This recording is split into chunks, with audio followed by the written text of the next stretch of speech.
Hi friends, Taste of your choice like എല്ലാവർക്കും വീണ്ടും സ്വാഗതം. ഇന്നത്തെ റെസിപ്പി എന്ന് പറയുന്നത് വളരെ സിമ്പിൾ ആയിട്ട് നമ്മൾ ഡെയിലി ചെയ്യുന്ന അല്ലെങ്കിൽ നമുക്ക് എല്ലാവർക്കും അറിയാവുന്ന ഒരു റെസിപ്പിയാണ് സാമ്പാർ, കേരള സ്റ്റൈൽ സാമ്പാർ. അപ്പം ഒരു ചെറിയ വ്യത്യാസപ്പെടുത്തിയാണ് ഞാനിത് ചെയ്തിരിക്കുന്നത്. എന്നാലും എല്ലാവർക്കും അറിയാം, എങ്കിലും അറിയാത്തവർക്കും കുക്കിംഗ് ഒക്കെ സ്റ്റാർട്ട് ചെയ്യുന്ന ആൾക്കാർക്കും വേണ്ടിയാണ് ഈ വീഡിയോ ചെയ്തിരിക്കുന്നത്. അപ്പോൾ നിങ്ങളെല്ലാവരും വീഡിയോ കാണുക, അഭിപ്രായങ്ങളൊക്കെ അറിയിക്കുക. അപ്പം ഇതെങ്ങനെയാണ് ഈ സാമ്പാർ റെഡിയാക്കുന്നതെന്ന് നമുക്കൊന്ന് കണ്ടു നോക്കാം. അപ്പോൾ ഇതിലേക്ക് എന്തൊക്കെ വെജിറ്റബിൾസ് ആണ് വേണ്ടിയതെന്ന് നമുക്ക് നോക്കാം.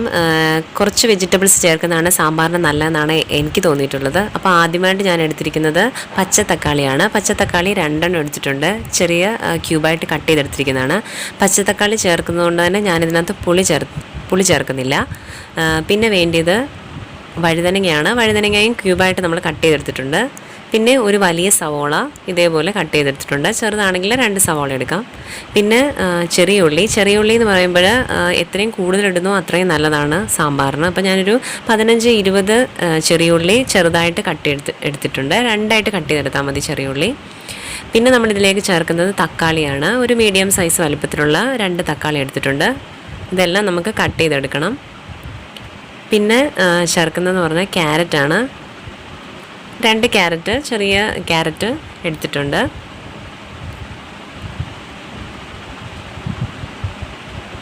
പിന്നെ ഇതിലേക്കെന്ന് പറഞ്ഞാൽ മെയിനായിട്ട് ചേർക്കുന്നത് ഓമയ്ക്കായാണ്. ഓമയ്ക്ക ഒരു ചെറിയ ഓമയ്ക്ക, അതിൻ്റെ ഒരു പോർഷൻ എടുത്തിട്ടുള്ളൂ, അതിൻ്റെ ആവശ്യമുള്ളൂ. അപ്പം ഞാനിതിലേക്ക് വെള്ളരിക്ക ചേർക്കുന്നില്ല. നിങ്ങൾക്ക് 2ഉം ചേർക്കാം. ഓമയ്ക്ക ഉണ്ടെങ്കിൽ അത് ചേർക്കാൻ നല്ല ടേസ്റ്റാണ്. പിന്നെ ഒരു 4 പച്ചമുളക് ചേർക്കുന്നുണ്ട്. പിന്നെ ഇത് ചേമ്പാണ്, ചെറിയൊരു ചേമ്പ്. നമുക്കിനി ഇത് കട്ട് ചെയ്തെടുക്കണം. കഴുകിയെല്ലാം വൃത്തിയാക്കി വെച്ചിരിക്കുന്നതാണ്. അതുപോലെ 2 പൊട്ടറ്റോ എടുത്തിട്ടുണ്ട്.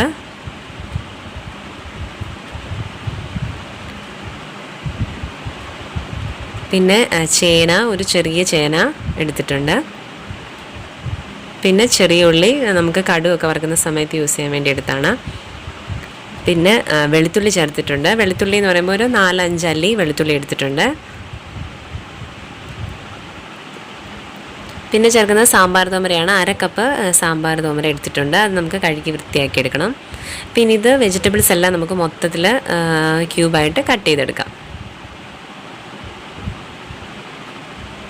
ഇപ്പോൾ ഇത് മൊത്തത്തിൽ എല്ലാം കട്ട് ചെയ്തെടുത്തിട്ടുണ്ട്, ക്യൂബായിട്ട് കട്ട് ചെയ്തെടുത്തിട്ടുണ്ട്. ഞാനിപ്പോൾ ഇത് ആദ്യം വെജിറ്റബിൾസ് എല്ലാം ഒന്ന് വഴറ്റിയെടുക്കാൻ പോവാണ്.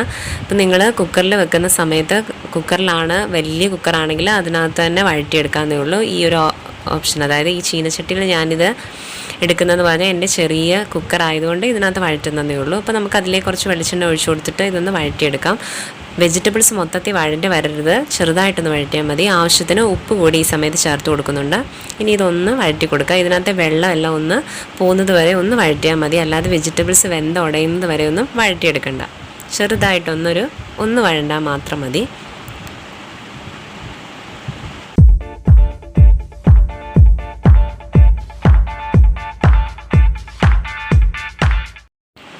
ഇപ്പം നിങ്ങൾക്ക് കാണുമ്പോൾ മനസ്സിലാവുന്നുണ്ടായിരിക്കും, ഈ ഒരു രീതിയിൽ മാത്രം വഴറ്റിയെടുത്താൽ മതി.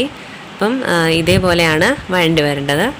ഇനി ഇതിലേക്ക് നമുക്ക് ചേർക്കാനുള്ളതെന്ന് പറഞ്ഞാൽ പൊടികളാണ്. ഈ സമയത്ത് തന്നെ ചേർത്ത് കൊടുക്കാം. ഇതിലേക്ക് ഞാനിപ്പോൾ ചേർക്കുന്നത് 1.25 ടേബിൾ സ്പൂണ് മുളക് പൊടി ചേർത്ത് കൊടുക്കുന്നുണ്ട്. 1 ടേബിൾ സ്പൂൺ മല്ലിപ്പൊടി ചേർത്ത് കൊടുക്കാം. 1/4 ടീസ്പൂൺ മഞ്ഞൾപ്പൊടി ചേർത്ത് കൊടുക്കാം.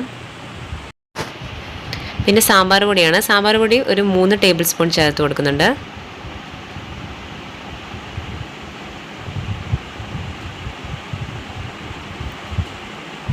ഇനി ഇത് മൊത്തത്തിൽ ഒന്ന് മിക്സ് ചെയ്ത് കൊടുക്കുക.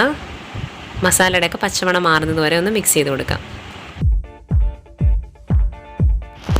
ഇപ്പോൾ ഇത് മസാലയുടെ എല്ലാം ആ പച്ചമണം എല്ലാം ഒന്ന് മാറി മൊത്തത്തിലൊന്ന് വഴണ്ടിട്ടുണ്ട്. ഇനി ഇത് നമുക്ക് കുക്കറിലേക്ക് മാറ്റാം. ഞാൻ പറഞ്ഞതുപോലെ തന്നെ കുക്കർ വലുതാണെങ്കിൽ നിങ്ങൾക്ക് ഈ ഒരു സ്റ്റെപ്പ് കുക്കറിൽ തന്നെ ചെയ്തെടുക്കാം. വഴറ്റിയിട്ട് അതിലേക്ക് ചെയ്യാം. ഞാനിപ്പോൾ എന്തായാലും കുക്കർ ചെറുതായതുകൊണ്ട് ഇപ്പോൾ കുക്കറിലേക്ക് വഴറ്റാൻ ബുദ്ധിമുട്ടുള്ളത് കൊണ്ടാണ് ഇങ്ങനെ ചെയ്തത്. ഇപ്പോൾ അത് മാറ്റിയിട്ടുണ്ട്. ഇനി ഇതിലേക്ക് നമുക്ക് സാമ്പാറിൻ്റെ തൊമര ചേർത്ത് കൊടുക്കാം. കഴുകി വൃത്തിയാക്കിയെടുത്താണ്, അതുകൊണ്ട് നമുക്കിതിലേക്ക് ചേർത്ത് കൊടുക്കാം. പിന്നെ ചേർക്കുന്നത് കായമാണ്. കായം ഒരു മീഡിയം വലുപ്പത്തിൽ എടുത്തിട്ടുണ്ട്. കായ പൊടിയാണെങ്കിൽ ലാസ്റ്റിൽ ചേർത്ത് കൊടുത്താൽ മതി. അപ്പോൾ ഈ കായം കൂടി ഇട്ടിട്ട് നമുക്ക് നന്നായിട്ടൊന്ന് ഇളക്കി കൊടുക്കാം. ഇനിയും ഇതിലേക്ക് ആവശ്യത്തിന് വെള്ളം ചേർത്ത് കൊടുക്കാം. ഞാൻ ചീനച്ചട്ടി കഴുകിയ വെള്ളമാണ് ചേർക്കുന്നത്. അതിലേക്ക് ഒഴിച്ചിട്ട് നമ്മൾ വെജിറ്റബിൾസ് മുങ്ങിക്കിടക്കുന്ന രീതിയിൽ അതിലും കുറച്ചുകൂടെ വെള്ളം ചേർത്താൽ നല്ലതാണ്. കാരണം സാമ്പാർ ഇരിക്കുന്തോറും കുറുകി വരും. വെള്ളമായിട്ട് വേണ്ടിയവർക്ക് അതിനനുസരിച്ച് ചേർത്ത് കൊടുക്കുക. അപ്പോൾ എന്തായാലും ഈ ഒരു രീതിയിൽ ഞാൻ 1/2 കപ്പ് വെള്ളം കൂടി ചേർക്കുന്നുണ്ട്. ഈ ഒരു രീതിയിൽ ഞാൻ വെള്ളം ഒഴിച്ചിട്ടുണ്ട്. പിന്നെ വെള്ളം പോരാന്ന് നമുക്ക് ലാസ്റ്റ് തോന്നുന്ന സമയത്ത് കുറച്ച് ചൂടുവെള്ളം ഒഴിച്ചു കൊടുത്താൽ മതി. ഇനി ഇത് നമുക്ക് കുക്കർ അടച്ചു വെക്കാം. ഞാൻ കുക്കറിൽ വിസിൽ ഇടുന്നത് എങ്ങനെയാണെന്ന് ചോദിച്ചു കഴിഞ്ഞാൽ, ഞാൻ കുക്കറിൽ ചെയ്യുന്ന ഒരു കാര്യത്തിനും, അതായത് എന്ത് നമ്മൾ കുക്കർ ചെയ്താലും ഞാൻ വിസിലടുപ്പിക്കാറില്ല. വിസിലടുപ്പിച്ച് കഴിയുമ്പോൾ നമ്മൾ ഇപ്പോൾ ഈ സാമ്പാറിൻ്റെയൊക്കെ ആ ഒരു മസാലയുടെ മണം എല്ലാം അത് പുറത്ത് പോകും. അപ്പം വിസിലടുപ്പിക്കാതെ എങ്ങനെയാണ് ചെയ്യുന്നതെന്ന് പറഞ്ഞാൽ, നമ്മളിപ്പോൾ ഈ വിസിൽ മാറ്റിയതിന് ശേഷം കുക്കർ അടച്ചു വെച്ചിട്ട് നമ്മൾ ഹൈ ഫ്ലെയിമിലിടുക. ഹൈ ഫ്ലെയിമിലിടുന്ന സമയത്ത് സാമ്പാറാണെങ്കിലും എന്താണെങ്കിലും അത് നന്നായിട്ട് തിളച്ച് വരുന്ന സമയത്ത് ഈ ഇതിന് മേളിലേക്ക് നമുക്ക് ആവി പോകുന്നത് കാണാൻ പറ്റും. നന്നായിട്ട് തിളച്ച് വരുന്ന സമയത്ത്, നല്ലതായിട്ട് ആവി പുറത്തേക്ക് പോകുന്ന സമയത്ത് ലോ ഫ്ലെയിമിൽ ഇട്ടതിന് ശേഷം നമുക്ക് കുക്കറിൻ്റെ വിസിലിട്ട് കൊടുക്കാം. നിങ്ങൾക്കിപ്പോൾ കാണാൻ പറ്റുന്നുണ്ടാവും തോന്നുന്നു, മേളിലേക്ക് നന്നായിട്ട് ആവി പോകുന്നുണ്ട്. ഇപ്പോൾ ഇത് ഞാൻ ഗ്യാസിൻ്റെ ഫ്ലെയിം ലോയിൽ ഇട്ടതിന് ശേഷം വിസിലിട്ട് കൊടുക്കുകയാണ്. വിസിലിട്ട് കൊടുത്തതിന് ശേഷവും നമ്മളിത് ലോ ഫ്ലെയിമിൽ തന്നെ ഇടുക. കുറച്ച് സമയം ഇരിക്കും. കുറച്ച് സമയം ഇരിക്കുന്ന സമയത്ത് വിസിലടിക്കാൻ പോകുന്ന ആ ഒരു ടൈം ആകുമ്പോൾ നമുക്കത് ആ ഒരു സൗണ്ട് വ്യത്യാസം വരുമ്പോൾ നമുക്കറിയാൻ പറ്റും. വിസിലിങ്ങനെ അടിക്കാൻ പോകുന്നു എന്ന് തോന്നുന്ന സമയത്ത് നമ്മൾ ഗ്യാസ് ഓഫ് ചെയ്യുക. ഗ്യാസ് ഓഫ് ചെയ്തിട്ട് അത് അങ്ങനെ തന്നെ വെച്ചേക്കുക. ചൂടല്ല, അതായത് വിസിലിൻ്റെ ആ ഒരു ആവിയെല്ലാം പോയതിന് ശേഷം വിസിൽ തുറക്കാൻ പറ്റുന്നുണ്ടെങ്കിൽ മാത്രം നമ്മൾ ആ സമയത്ത് മാത്രം അടപ്പ് മാറ്റി കൊടുക്കുക. അങ്ങനെ ചെയ്യുന്ന സമയത്ത് നമ്മുടെ ഈ കുക്കറിലിരിക്കുന്ന ഏത് സാധനമാണെങ്കിലും അത് വെന്ത് കിട്ടും. ഈവൻ ബീഫ് ആണെങ്കിൽ പോലും നമുക്കിത് വെന്ത് കിട്ടും. ഇപ്പോൾ ഇതിൻ്റെ ആവിയെല്ലാം, അതായത് വിസിൽ വരുന്ന സമയത്ത് ഞാൻ ഇതിൻ്റെ ഗ്യാസെല്ലാം ഓഫ് ചെയ്ത് ഇട്ടേക്കുമായിരുന്നു. അപ്പം ഇത് നന്നായിട്ട്, ഇതിനകത്തിരിക്കുന്ന സാധനം നന്നായിട്ട് വെന്തിട്ടുണ്ടാവും. ഇപ്പം ഞാൻ ഇങ്ങനെയാണ് കുക്കർ യൂസ് ചെയ്യുന്നത്. കാരണം വിസിലൊന്നും അടുപ്പിക്കാറില്ല. നമ്മളിപ്പം ഏതൊരു കാര്യം ചെയ്യുമ്പോഴും അതിനകത്തെ മസാലയെല്ലാം പുറത്തു പോയി വിസിലടിച്ച് എല്ലാം അല്ലേ, വിസിലടിക്കുന്ന സമയത്ത് അടപ്പയിലെല്ലാം അതാവും. അപ്പം നിങ്ങളിങ്ങനെ ഒന്ന് ട്രൈ ചെയ്ത് നോക്കുക. അഥവാ നിങ്ങൾ വിസിലടുപ്പിച്ച് നിങ്ങൾക്ക് വേണ്ടിയെങ്കിൽ നിങ്ങൾ അങ്ങനെ തന്നെ ചെയ്യുക. ഞാൻ എൻ്റെ ഒരു ഓപ്ഷൻ പറഞ്ഞു എന്ന് മാത്രം. ഇപ്പോൾ ഇതിൻ്റെ ഗ്യാസ് എല്ലാം പോയിട്ടുണ്ട്. വിസിലൊക്കെ നമുക്ക് മേളിലോട്ട് പൊക്കാൻ പറ്റുന്നുണ്ട്. ഇനി ഇത് നമുക്ക് അടപ്പ് തുറന്ന് നോക്കാം. ഇപ്പോൾ സാമ്പാർ നന്നായിട്ട് വെന്ത് വന്നിട്ടുണ്ട്. ഇതേപോലെ നമുക്ക് വെന്ത് കിട്ടിയാൽ മാത്രം മതി. ഇതിപ്പോൾ ഞാൻ പറഞ്ഞ പോലെ ബീഫാണെങ്കിൽ പോലും ഇങ്ങനെ വെച്ച് കഴിഞ്ഞാൽ നന്നായിട്ടത് വെന്ത് കിട്ടും. ആ ആവിയിലിരുന്ന് ഏത് സാധനമാണെങ്കിലും അത് വെന്തോളും. ഇപ്പോൾ ഇത് നന്നായിട്ട് വെന്തിട്ടുണ്ട്. നമുക്കിത് കാണുമ്പോൾ അറിയാം, വെജിറ്റബിൾസൊക്കെ നന്നായിട്ട് ഉടഞ്ഞു വരുന്നുണ്ട്. ഈ ഒരു രീതിയിൽ വെന്താൽ മതി. ഒത്തിരി വെന്ത് അളിഞ്ഞു പോകുന്നതിനെക്കാട്ടി നല്ലത് ഇങ്ങനെ കിടക്കുന്നതാണ്. നല്ല ടേസ്റ്റി ആയിട്ടുള്ള സാമ്പാറാണ്. നിങ്ങൾ ഇതേപോലെ ട്രൈ ചെയ്തിട്ടില്ലാത്തവർ ചെയ്ത് നോക്കുക. ഇനി ഇതിലേക്ക് നമുക്ക് കുറച്ച് കടുക് വറുത്ത് ചേർക്കാനുണ്ട്. അതിന് ഞാനൊരു പാൻ വെച്ചിട്ടുണ്ട്. അതിലേക്കൊരു 2 ടേബിൾ സ്പൂൺ വെളിച്ചെണ്ണ ഒഴിച്ചു കൊടുക്കാം. 1/4 ടീസ്പൂൺ കടുക് ചേർത്ത് കൊടുക്കാം. കടുക് പൊട്ടി വരുന്ന സമയത്ത് ചെറിയ ഉള്ളി അരിഞ്ഞു വെച്ചതോടെ ചേർത്ത് കൊടുക്കാം. നന്നായിട്ടൊന്ന് ഇളക്കി കൊടുക്കുക. ഇതിലേക്ക് കുറച്ച് കറിവേപ്പില കൂടി ചേർത്ത് കൊടുക്കാം.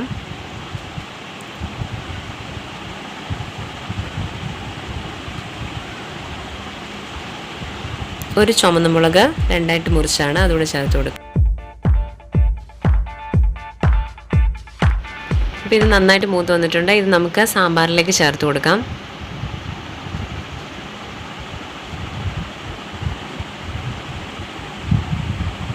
ഇത് ചേർത്തതിന് ശേഷം നന്നായിട്ടൊന്ന് ഇളക്കി കൊടുക്കുക. മൊത്തത്തിലൊന്ന് മിക്സ് ചെയ്ത് കൊടുക്കാം. ഇനി ഇതിലേക്ക് ലാസ്റ്റിൽ കുറച്ച് മല്ലിയില കൂടി ചേർത്ത് കൊടുക്കുന്നുണ്ട്. മല്ലിയില ഇട്ട് നന്നായിട്ടൊന്ന് മിക്സ് ചെയ്തതിന് ശേഷം നമുക്കൊരു 5 മിനിറ്റ് കൂടി ഇതൊന്ന് അടച്ചു വയ്ക്കാം. എന്നിട്ടിത് നമുക്ക് സെർവ് ചെയ്യാം. നല്ല ടേസ്റ്റി ആയിട്ടുള്ളൊരു സാമ്പാറാണ്.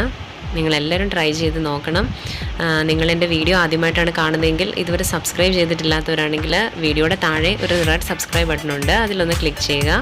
അതിനുശേഷം അതിൻ്റെ തൊട്ടപ്പുറത്തൊരു ബെല്ലൈക്കൺ കൂടി വരും. അതിലും ക്ലിക്ക് ചെയ്യുകയാണെങ്കിൽ ഞാൻ പുതിയ പുതിയ വീഡിയോസൊക്കെ അപ്ലോഡ് ചെയ്യുന്ന സമയത്ത് നിങ്ങൾക്കതിൻ്റെ നോട്ടിഫിക്കേഷൻ കിട്ടും. അപ്പോൾ നിങ്ങൾ വീഡിയോ കാണുക, ലൈക്ക് ചെയ്യുക, സബ്സ്ക്രൈബ് ചെയ്യുക, അതുപോലെ തന്നെ ഷെയർ ചെയ്യാൻ മറക്കരുത്. അപ്പം നിങ്ങൾക്ക് വീഡിയോ ഒക്കെ ഇഷ്ടപ്പെടുന്നുണ്ടെങ്കിൽ നിങ്ങളുടെ അഭിപ്രായങ്ങൾ കമൻറ്റ് ബോക്സിലിടാനും മറക്കരുത്. അപ്പം പുതിയൊരു വീഡിയോയുമായി അടുത്ത എപ്പിസോഡിൽ കാണുന്നത് വരെ ബൈ.